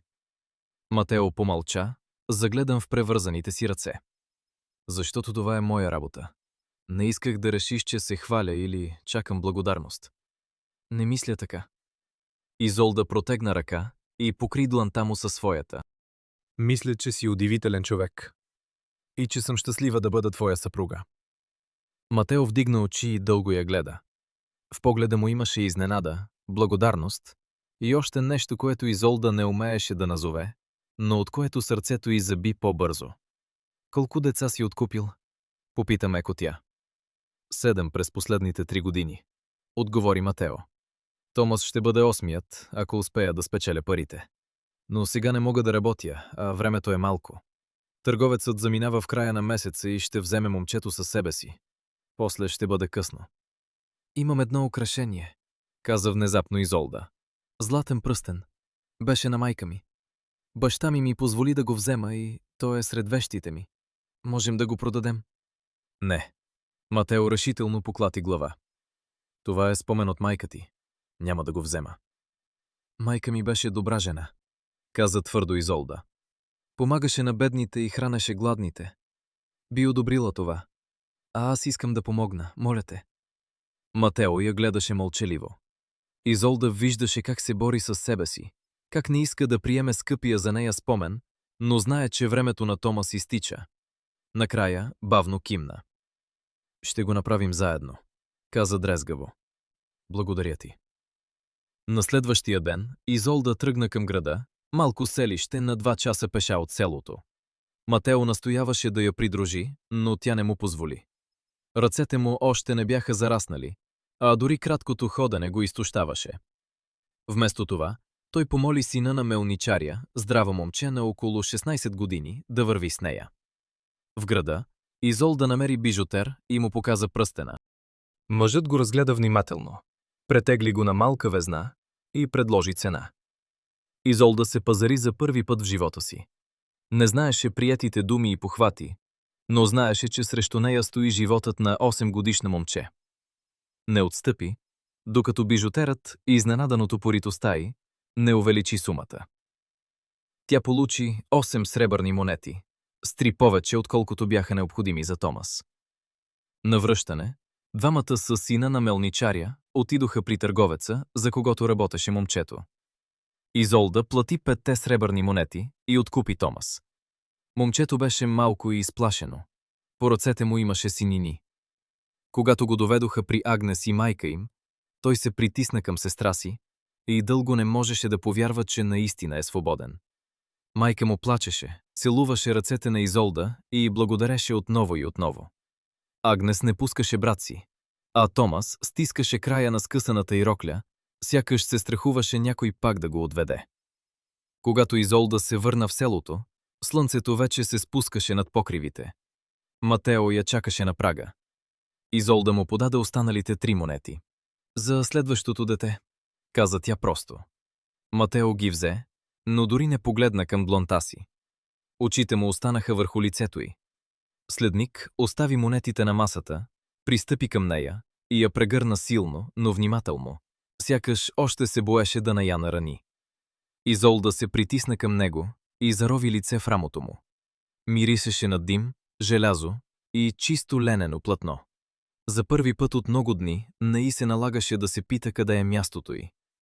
Беше тук. Не си като другите, прошепна Матео в косите й. Можеше да похарчиш парите за себе си. Можеше да се върнеш при баща си, да поискаш прошка и отново да живееш в замъка. Вместо това, остана с мен и помогна на чужди деца. Те не са чужди. Изолда се отдръпна колкото да го погледне в очите. Ако можем да помогнем, трябва да го направим. Ти ме научи на това. Матео се усмихна широко и открито. Изолда осъзна, че никога не го беше виждала да се усмихва така. Лицето му се промени. Суровите му черти умекнаха. Той беше красив. Не само силен и честен, а красив. Не, аз съм те научил, отвърна той. Това винаги е било в теб. Просто сега никой не ти забранява да бъдеш такава. Изолда не намери думи. Остана в прегръдките му, заслушана в равномерното туптене по бризата му. Бракът им вече не приличаше на присъда, произнесена от баща й. Между тях се раждаше нещо, което нито баронска заповед, нито брачен договор можеха да създадат на сила. Същата вечер някой почука на вратата. Матео отвори и видя един от слугите на барона, задъхан от тичането. Майстор Матео, баронът те моли веднага да дойдеш в замъка. Намери ли са човека, причинил пожара? Матео погледна Изолда. Тя вече посягаше към наметалото си. Двамата тръгнаха заедно. В главната зала на замъка се бяха събрали рицари, слуги и управителят Симон. Баронът седеше в креслото си с мрачно лице. Пред него стоеше млад коняр, който трепереше толкова силно, че коленете му едва го държаха. Под едното му око тъмнееше прясна синина. Ето го, каза баронът и посочи момчето. Призна си, че изпуснал факло върху сеното. Бил пиян. Това е цялата загадка. Изолда се вгледа в коняря. Той беше млад, изплашен и не смееше да вдигне глава. Тя не повярва на нито една дума. Не изглеждаше като човек, който най-после е признал вината си, а като човек, научил наизуст чуждо обяснение. Матео също го наблюдаваше. После премести поглед към Симон. Управителят стоеше малко по-назад. Лицето му беше спокойно, но ръцете му бяха свити в юмруци. Господарю, обърна се Матео към барона. Позволете ми да задам един въпрос на момчето. Баронът го изгледа изпод вежди, но кимна. Матео се приближи до коняря. Откъде взе факлата? Аз от входа. Момчето се запъна и за миг погледна към Симон. До входа на конюшнята нямаше факли, каза Матео. Сам свалих държачите преди месец, за да ги поправя. Още не съм ги върнал. Откъде тогава взе факлата? Конярят мълчеше. Устните му трепереха. Отговаряй, заповяда баронът. Той ми я даде. Момчето отново погледна към Симон. В очите му нямаше обвинение, а молба за помощ. Всички в залата се обърнаха към управителя. Симон пребледня. Лъже, отсече той. Опитва се да прехвърли вината върху мен. Тогава защо гледа към теб и чака да му помогнеш? Попита Матео. И защо стискаш ръце, откакто влязохме? Не съм нервен. Се пристъпи напред. Ти си ковач. Забравяш мястото си. Моето място е там, където трябва да се каже истината. Матео не повиши глас, но думите му отекнаха в притихналата зала. А истината е, че пожарът е бил предизвикан нарочно. От човек, който е искал да погуби конете и да доведе барона до разорение. От човек, който би спечелил от неговата беда. Баронът бавно се изправи. Подспря ръка върху облегалката на креслото и погледна управителя. Симон, говори. Симон мълчеше. Погледът му пробяга към вратата. После внезапно се обърна и хукна натам. Двама рицари застанаха пред изхода. Хванаха го, извиха ръцете му зад гърба и го повалиха на колене. Симон започна да крещи и да ругае, ала никой не разхлаби хватката си. Претърсете дома му, заповяда баронът. После го разпитайте както трябва. Изолда проследи с поглед как извеждат Симон. Едва тогава забеляза, че е стискала полата си с две ръце. Отпусна пръсти и приглади смачканата материя. Истината беше излязла наяве. Матео беше разобличил предателя без богатство, титла или заплаха. Беше забелязал липсващите факли и един уплашен поглед. Баронът се обърна към него и дълго го разглежда. Отново се оказа прав, Ковачо, каза накрая. През тези дни разбрах много неща. Не добави нищо повече. Изолда обаче видя промяната в очите на баща си. Там още нямаше обич и пълно разкаяние, но имаше уважение. Онова рядко уважение, което не можеше да се купи с земя или злато. Тя никога преди не беше виждала баща си да гледа по този начин човек без титла. Изолда и Матео излязоха от замъка рамо до рамо. Над пътя светеха звезди, а от тревата се надигаше хлад. Матео хвана ръката й със здравата си ръка. Тя преплете пръсти с неговите и ги стисна. Благодаря ти, прошепна Изолда. За какво? За това, че те има. Матео спря и се обърна към нея. Лунната светлина падаше върху лицето му. В очите му имаше топлина и нежност, начало на чувство, по-дълбоко от уважението, което вече си бяха спечелили. Изолда. Той произнесе името и внимател му, сякаш държеше нещо скъпоценно. Аз. Тя постави пръст върху устните му. Не сега, каза меко. Нека дойде само, бавно. Матео кимна. Двамата продължиха към дома си, хванати за ръце. Дъждът започна на третия ден след ареста на Симон и не спря. Водата барабанеше по покрива, стичаше се от стрехите и превръщаше двора в гъста кал. Изолда стоеше до прозореца и гледаше ниското сиво небе. В къщата миришеше на влага и дим. Огънят едва смогваше да прогони студения въздух, който се промъкваше през пролуките на капаците. Зад нея Матео седеше на масата и бавно свиваше и отпускаше пръстите на дясната си ръка. Превръзките бяха свалени предишния ден. Кожата под дланите му беше розова, опъната и набраздена от нови белези. Всеки път, когато свиваше пръсти, лицето му се стягаше от болката, но той продължаваше упражнението. Искаше ръката му отново да държи чука сигурно. Упорит човек. Почти толкова упорит, колкото нея. Дъждът скоро ще спре, каза Матео, без да откъсва очи от пръстите си. Откъде знаеш? Изолда се обърна към него. Вятърът се промени, не усещаш ли? Потопъл е. До вечерта небето ще се проясни. Тя се заслуша. Наистина вятърът вече не блъскаше остро по капаците. Беше станал мек и влажен. Преди Изолда не забелязваше подобни неща. В замъка времето беше просто нещо, което се случваше отвън, докато тя стоеше зад дебели стени. Тук от него зависеше дали прането ще изсъхне, дали можеш да стигнеш до града и дали влагата ще позволи на горнилото да гори както трябва. Утре се връщам на работа, каза Матео. Натрупаха се поръчки, хората чакат. Изолда се приближи и седна до него на пейката. Сигурен ли си? Може би трябва да изчакаш още един ден. Не. Той поклати глава и отново сви пръсти. Стига толкова. Прекалено дълго седях без работа. Матео стана, отида до огнището и добави дърва. Пламъкът лумна и освети лицето му отдолу. Изолда проследи широките рамене под простата ленена риза и силните ръце, които скоро отново щяха да поемат чука. Топлина се надигна под гърдите й. Тя побърза да погледне към прозореца, смутена от собствените си мисли. На вратата се почука силно и настойчиво. Матео отвори. На прага стоеше стражник на барона, мокър до кости. От ръба на шлема му се стичаха тънки струйки вода. Баронът те вика, Ковачо, съпругата ти също. Въпросът е важен. Изолда и Матео наметнаха плащовете си и последваха стражника. Кълта жвакаше под обувките им, а дъждът се стичаше по лицата им и се промъкваше под яките. Докато стигнат до замъка, дрехите на Изолда бяха натежали от водата. В главната зала горяха факли, а огънят в голямото огнище хвърляше червени отблясъци по каменния пот. Баронът седеше в креслото си.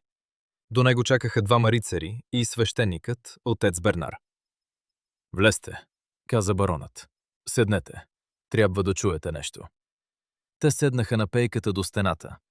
Изолда почувства как рамото на Матео се втвърди до нейното. Разпитаха Симон. Започна баронът, загледан в огъня. Призна всичко. Пожарът е бил негово дело. Искал е да унищожи конете и да ме доведе до разорение. После щял да ми предложи парите и връзките си срещу част от земите ми. Алчността го е направила не само подъл, но и глупав. Баронът замълча. Един от цепениците в огнището се пропука и разпиля искри. Но това не е всичко, продължи той. Симон е възнамерявал да убие и теб, ковачо. Наел е хора, които да направят смъртта ти да изглежда като злополука или разбойническо нападение. След това щял да се ожени за дъщеря ми и да стане неин защитник в тежкия час. Ръцете на Изолда изтинаха. Тя ги притисна една в друга, но не успя да спре треперенето им. Матео не помръдна. Само челюстта му се стегна. Признал е това? Попита той равномерно. Призна, кимна баронът. След известно убеждаване. Наемниците вече са заловени. Били са в града и са чакали сигнал. Симон е трябвало да им го даде след една седмица. Сега всички са в тъмницата. След една седмица Матео можеше да бъде мъртъв. Изолда си представи как Симон идва при нея със скръбно лице, поднася съболезнования и предлага закрилата си. Баща й вероятно би приел. Един брак с управителя щеше да му изглежда изгоден и подходящ. Тя впи ногти в дланите си. Какво ще стане с Симон? Попита. Собственият ти глас прозвуча далечен. Утре ще бъде екзекутиран на площада, отвърна кратко баронът. За измяна и подготовка на убийство. Законът е суров към предателите. Изолда кимна. Не изпитваше съжаление към Симон. Той беше искал да отнеме живота на Матео и да превърне скръбта й в средство за собственото си издигане. Баронът стана. Казах ти това, ковачо, защото имаш право да знаеш. Той се приближи до пейката, но не седна. И защото трябва да ти кажа още нещо. Сгреших. В залата стана толкова тихо, че Изолда чу как дъждът почуква по високите прозорци. Тя вдигна очи към баща си. Барон Едгар никога не признаваше грешките си. Дори когато доказателствата лежаха пред него, обикновенно намираше друг виновник. Дадох ти дъщеря си като наказание, продължи той, обръщайки се към Матео. Исках да пречупя гордостта й и да й покажа мястото, но сгреших. Ти не си наказание. Ти си човекът, който разобличи предателя и живее честно, без да се огъва пред по-силните. По-добър си от много от моите рицари. Вече не смятам този брак за позор. Баронът замълча. После погледна дъщеря си. Изолда, ти беше права. Той струва колкото от 10 от моите рицари. Прости ми. Гърлото й се сви. Цял живот беше чакала тези две думи. Прости ми. Представила си беше, че ако някога ги чуе, старите обиди ще се разтворят и тя най-сетне ще се почувства свободна от тях. Но болката не си отида с едно изречение. Беше трупана с години. Във всяко мълчаливо наказание. Във всяка студена забележка. Във всеки ден, когато се беше чувствала виновна, само защото не е синът, когото баща й е искал. Изолда поедах. Прощавам ти, татко, каза тихо. Но няма да се върна в замъка. Мястото ми е до съпруга ми. Баронът кимна, сякаш беше очаквал точно този отговор. Не те моля да се връщаш. Исках само да знаеш, че вратите на замъка винаги ще бъдат отворени за теб и за съпруга ти. Той протегна ръка към Матео. Матео се изправи и я стисна здраво. Благодаря ви, господарю. Наричай ме Едгар, каза баронът с леко крива усмивка.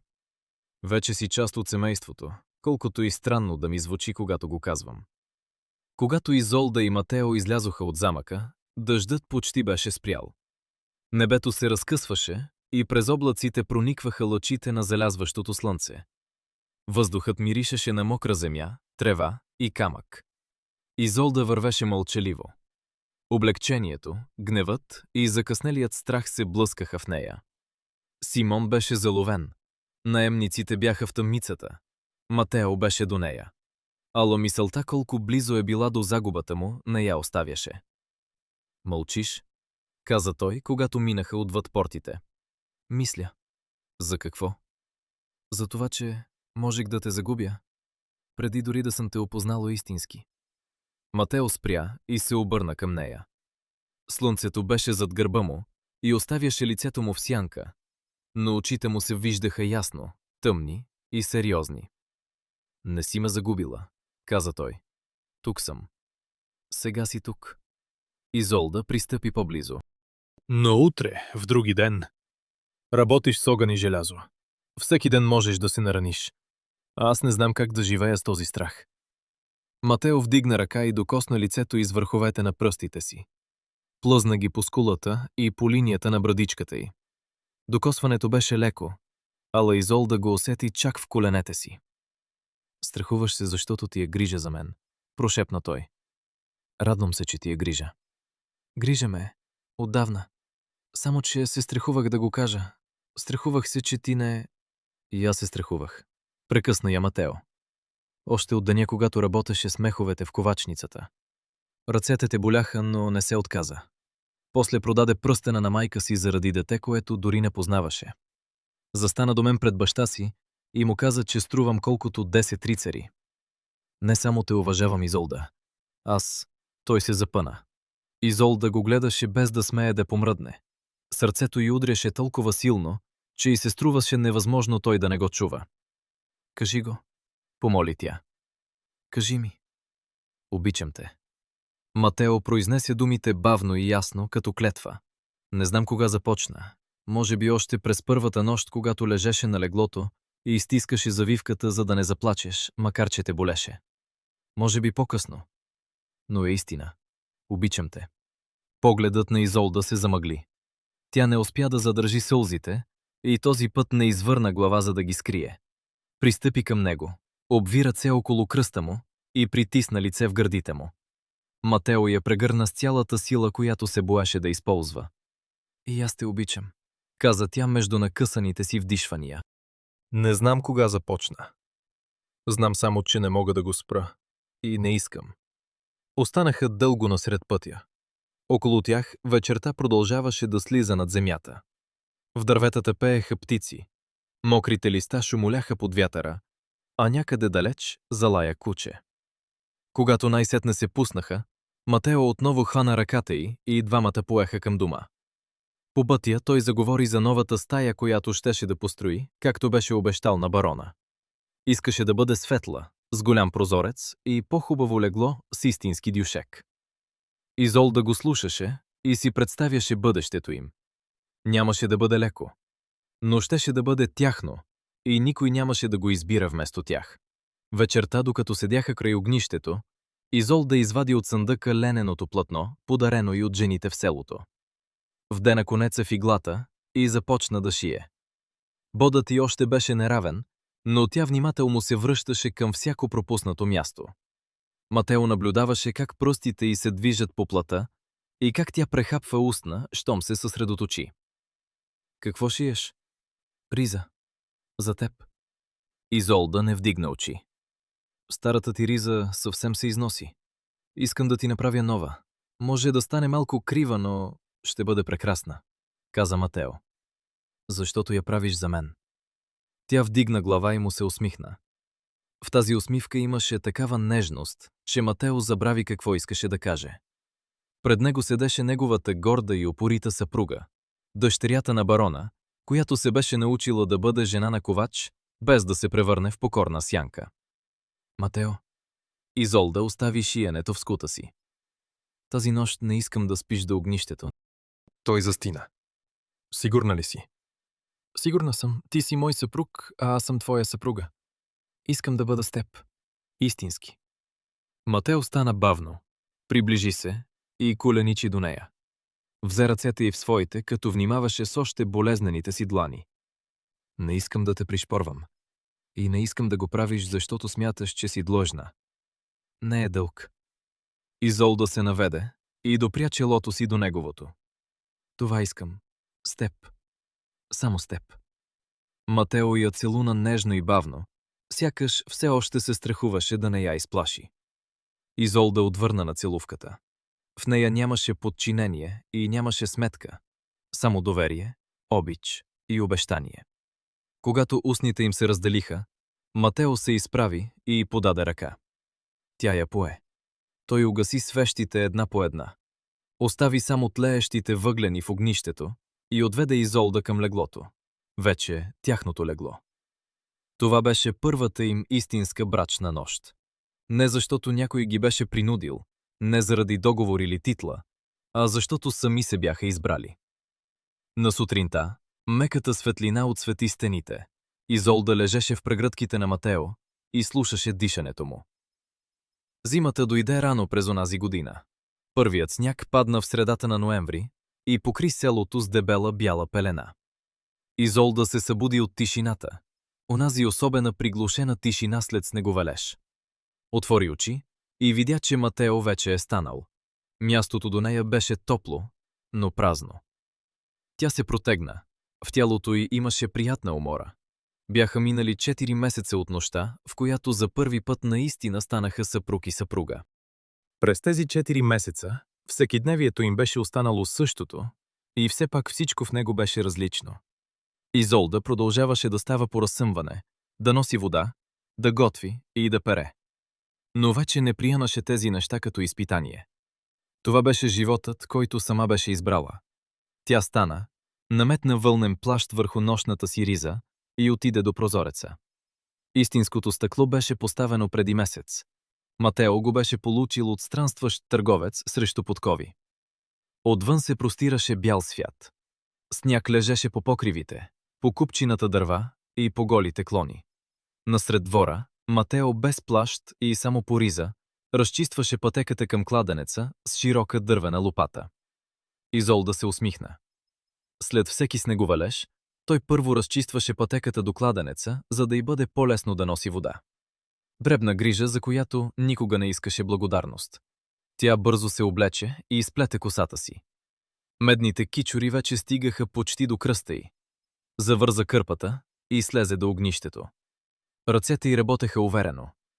Вече знаеше колко съчки да сложи, за да се разгори огънят бързо, и къде да постави гърнето с кашата, за да не загори. Беше научила всичко бавно, с развалена храна, пушек в очите и няколко изгорени пръста. Матео влезе и изтупа снега от раменете си. Бузите му бяха зачервени, а дъхът му излизаше на пара. Видя я до огъня и се усмихна с онази усмивка, която още караше пулса и да се ускорява. Добро утро, съпруго. Той я целуна по темето. Добро утро, съпруже. Изолда се обърна, обви ръце около врата му и го привлече за истинска целувка. Кожата му беше студена от мраза, но тя не го пусна, докато не почувства как се стопля. Закусиха с каша, хляб и мляко.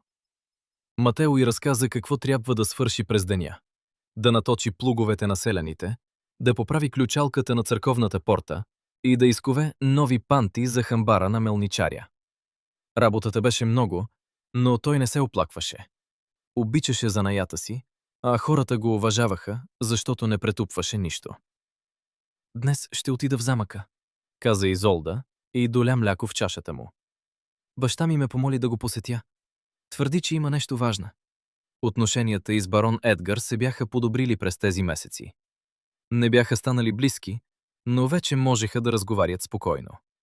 Баща й беше приел брака и факта, че тя няма да се върне да живее в замъка. Няколко пъти дори беше идвал в малката им къща. Седеше на простата маса, ядеше храната им и разговаряше с Матео за делата на баронството. Отначало изглеждаше така, сякаш не знае къде да остави ръцете си. После започна сам да придърпва пейката до огъня. Беше странно, но хубаво. Искаш ли да дойда с теб? Попита Матео. Не, имаш работа. Ще се справя. Той я погледна. Изправения гръб, уверения поглед и ръцете, които вече не бяха бели и меки, а силни и покрити с мазоли. Неговата горда, непокорна Изолда се беше най-да живее просто, без да губи достоинството си. Ще се справиш. Съгласи се Матео. Ти винаги се справяш. Изолда тръгна през снега към замъка, загърната в топлия плащ, който сама беше ушила. Шевовете му не бяха прави, но не пропускаше студ. Селото беше тихо. От комините се издигаше дим. Някъде деца викаха и се замеряха със сняг. Жена с 2 ведра кимно на Изолда, когато се разминаха, а старецът пред една къща вдигна ръка за поздрав. Изолда отвърна на всеки го просто, по-съседски. Вече никой не се покланяше пред нея, а и тя не очакваше това. Беше една от тях. Баща й я посрещна в малката зала на замъка, където огнището гореше спокойно. Седеше в кресло с чаша вино в ръка. Изолда забеляза, че през изминалите месеци косата му е станала по-сива, а бръчките около устата му по-дълбоки. Или може би по-рано просто не се беше вглеждала в него. Седни, дъще. Баронът посочи креслото срещу себе си. Една прислужница донесе чаша вино и за Изолда, но тя отказа. От няколко седмици миризмата на вино предизвикваше гадене. Вместо него поиска вода. Как живееш? Попита баща й. Добре, отвърна тя. Много добре. Отслабнала си. И си бледа. Болна ли си?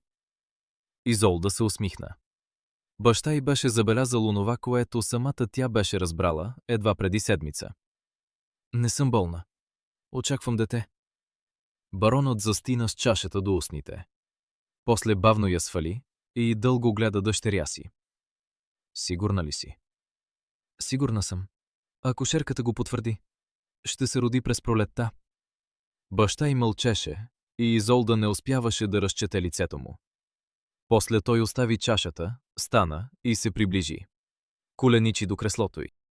За първи път в живота си барон Едгар коленичеше пред някого. Взе ръката й в своите. Прости ми, каза дрезгаво, за всичко. За начина, по който се отнасях с теб. За болката, която ти причиних. Заслужаваше по-добър баща. Очите на Изолда се замъглиха. Тя стисна ръката му. Отдавна ти простих, татко. И съм ти благодарна. Ако не беше ти, нямаше да срещна Матео. Нямаше да разбера какво е да бъдеш обичан и да избираш собствения си живот. Ти мислеше, че ме наказваш, но ме изпрати при човека, когото обикнах. Баронът кимна, без да се довери на гласа си. Изправи се и отиде до прозореца.